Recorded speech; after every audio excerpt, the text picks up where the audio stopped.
Bismillahirrahmanirrahim. Melanjutkan kajian kita mengenai masih zikir sebelum sholat. Kemarin terakhir itu zikir ketika setelah 2 rakaat sujud, 2 rakaat subuh, 2 qobliyah subuh. Pak, ini nggak terlalu maju, Pak.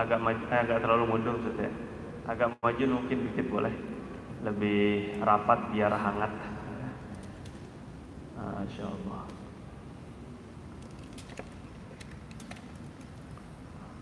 Ini seperti ada partai oposisi sama jadi ada 2 kubu ini. Karena kalau bahasa Nabi itu Pak, halakoh itu kan taman surga. Kalau taman surga itu mestinya kan bagus gitu, indah, wangi, itu taman surga kan. Kalau taman surga itu nggak enak dipandang, nggak enak dilihat, apalagi bau, apalagi nggak nyaman, itu taman surganya di mana itu kan? Nah makanya halakoh di zaman Nabi itu kalau idza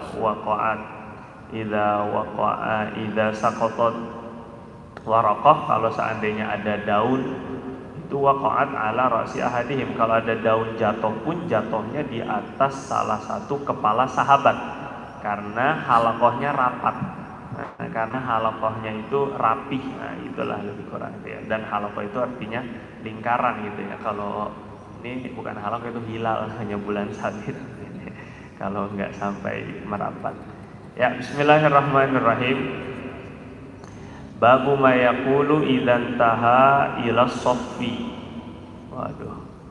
Bab yang bacaan ketika sudah sampai di sof. Ada bacaannya itu Allahumma atini afdhala ma tukti ibadakas sholihin.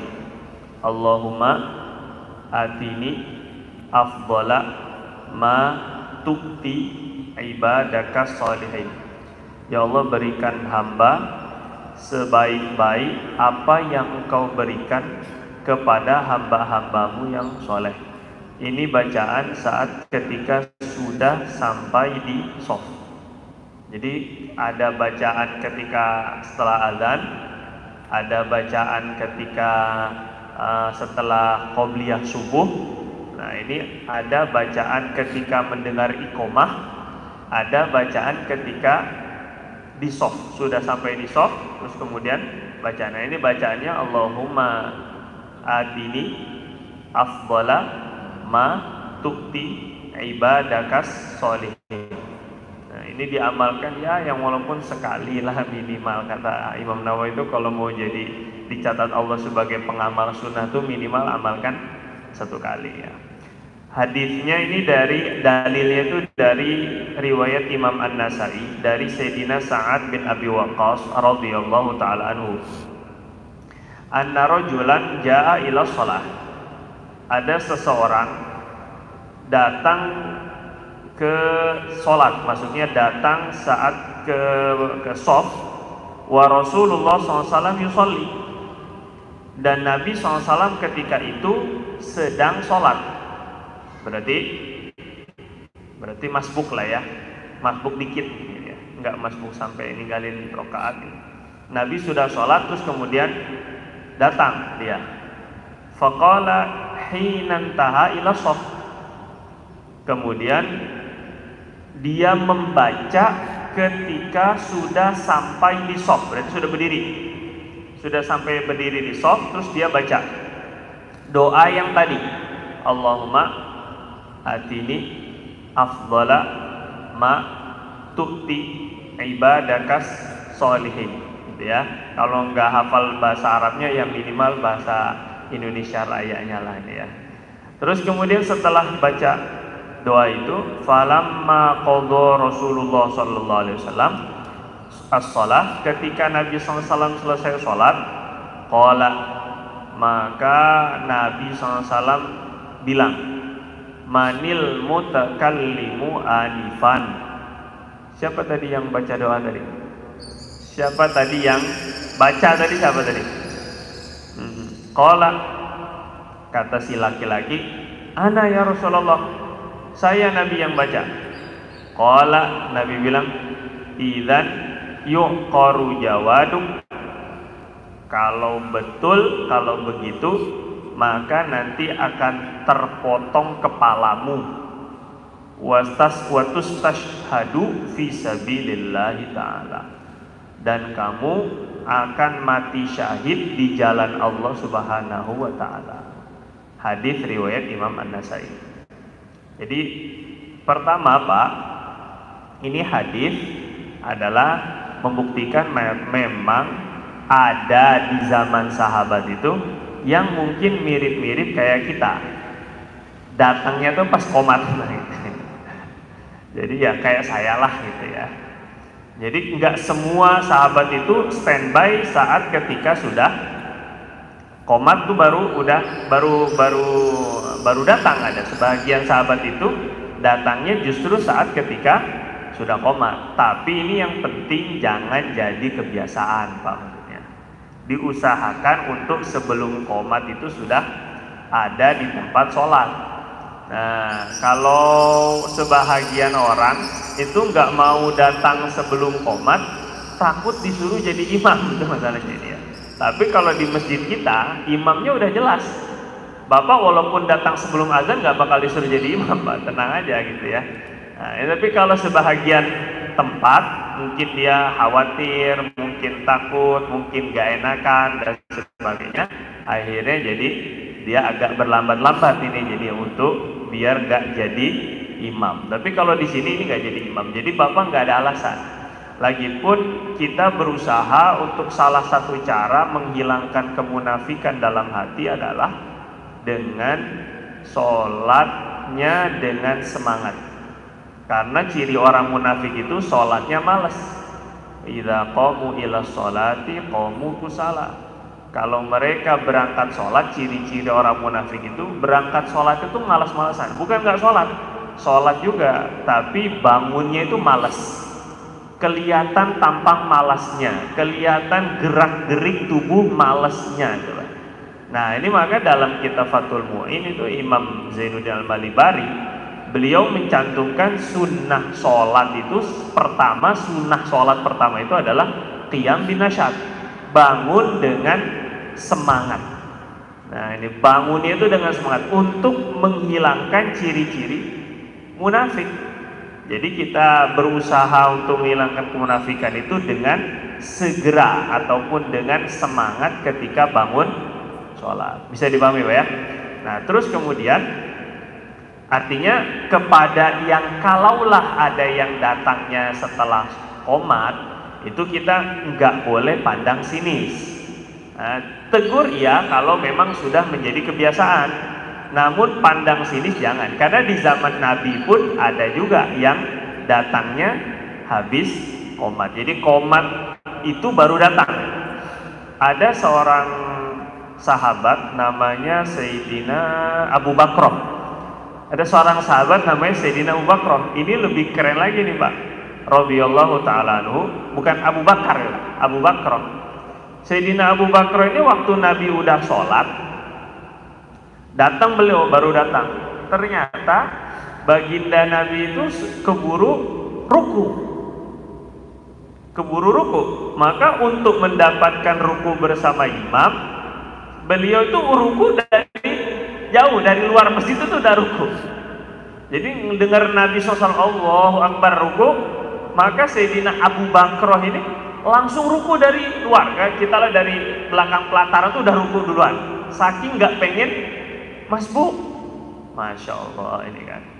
Akhirnya sambil sholat sambil jalan, sambil sholat sambil jalan. Jadi makin dekat, makin mendekat, sampai akhirnya setelah selesai sholat, ini Sayyidina Abu Bakar ini dilaporkan kepada Nabi SAW. Kok buat kayak gitu? Niatnya Sayyidina Abu Bakr itu bagus. Niatnya itu adalah biar enggak masbuk. Pengen enggak masbuk. Karena bagi sebab salafus soleh ini ada riwayat itu, salafus soleh ini termasuk generasi sahabat itu kalau masbuk Pak itu ditakziahin 3 hari. Kalau enggak sholat jamaah itu ditakziahin seminggu Pak. Kita itu takziah tuh kalau kematian, sakit, takziah itu artinya menghibur Pak. Saking sedihnya, akhirnya kalau masbuk ditakziahin 3 hari. Kita kalau mau gini tiap hari kerjaan kita takziah dulu ini Pak. Karena pasti ada yang masbuk ini kan. Nah, tambah lagi yang ditakziahin itu nggak merasa sedih, jadi gimana mau ditakziahin? Takziah itu kan orang lagi berduka, sedih, akhirnya kita sabar ya, insya Allah besok nggak masbuk lagi gitu kan. Kalau sekarang nggak, orang malah ketawa ketiwi itu, masbuk itu ketawa ketiwi gitu kan, seneng-seneng aja ketawa-ketawa aja. Nah, makanya mungkin ada salah satu disebut misalnya taklim sosial itu.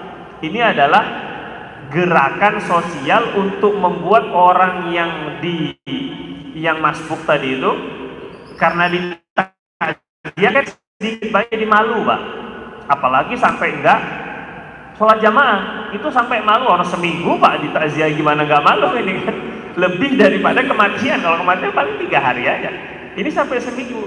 Itu juga salah satu sanksi sosial juga, sehingga orang yang enggak jamaah itu jadi ya setidaknya malulah, ini diomongin lagi, begitulah lebih kurang Pak kan. Jadi ya takziah, ya takdib juga, pengajaran adab juga atau pengajaran sanksi sosial juga ini kan. Akhirnya Sayyidina Abu Bakar ini dari jauh ruku, dekat. Nah Bapak mau ngikut kayak gini boleh nggak nih Pak? Dari jauh Bapak ruku langsung nih kan, udahnya datangnya lambat lagi kan. Habis itu bikin aneh-aneh lagi kata orang tadi. Nah setelah selesai, yang penting Pak jangan 3 kali berturut-turut. Ini sangat merisaukan sekali.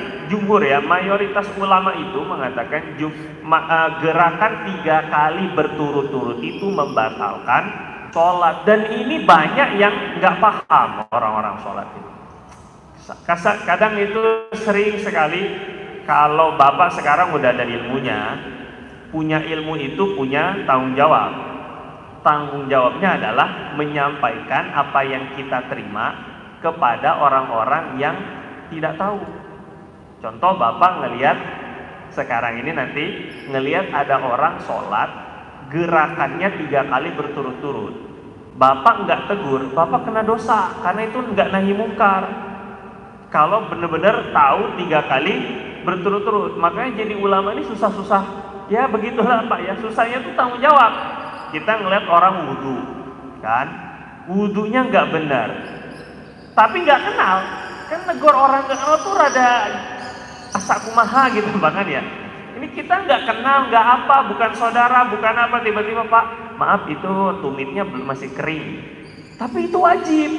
Coba ini Pak, ngelihat waktu sholat, mungkin di mall, mungkin di pasar, mungkin di terminal, mungkin di masjid mana satu, pakai orang sholat, pakai kaos adiknya, pakai baju anaknya, pakai celananya kedodoran lagi, Allahu Akbar ini kan, di bawah pusar.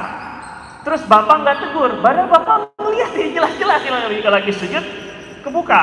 Kalau dia masih pakai celana dalam, mungkin nggak kelihatan, masih ketutup dengan celana dalamnya atau kaos dalamnya, itu masih mending. Ini enggak, memang betul-betul kebuka. Di situ ada belahan jiwanya itu kan. La ilaha illallah.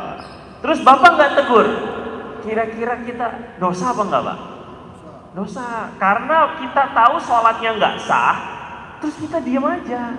Nah ini akhirnya, makanya Pak, sekarang Bapak kan ngaji. Nah, fungsi kita ini ngaji ini salah satunya adalah menjadi muslih, pemberi perubahan, membuat perubahan. Ngelihat ada yang janggal, kita ya semampunya, man ra'a minkum munkara falyughayyirhu biyadihi, kita rubah dengan tangan. Mana yang mungkar ini salah satunya tuh hal-hal yang kayak gitu. ada orang lagi sholat, garuk-garuk, benerin sarung, benerin peci. 3 kali ini gerak satu, tangan ke atas tuh satu udah. Tangan ke bawah udah 2. Belum kalau tambah garu-garunya dia nggak paham cara garuknya. Caranya begini, bukan begini nih, bukan jari. Kalau jari nggak masalah. Ini gini 1, 2, 3 udah jelas itu. Ya terus batal Pak. Kita nggak ngasih tahu itu kira-kira gimana itu Pak. Masalah orangnya mau nerima apa enggak itu cerita lain. Ada lagi ini kadang-kadang memang perlu dibuat buku ini kayaknya, saya perlu buat buku ini. Kesalahan-kesalahan orang sholat, dari kesalahan toharo, kesalahan orang sholat itu perlu sekali.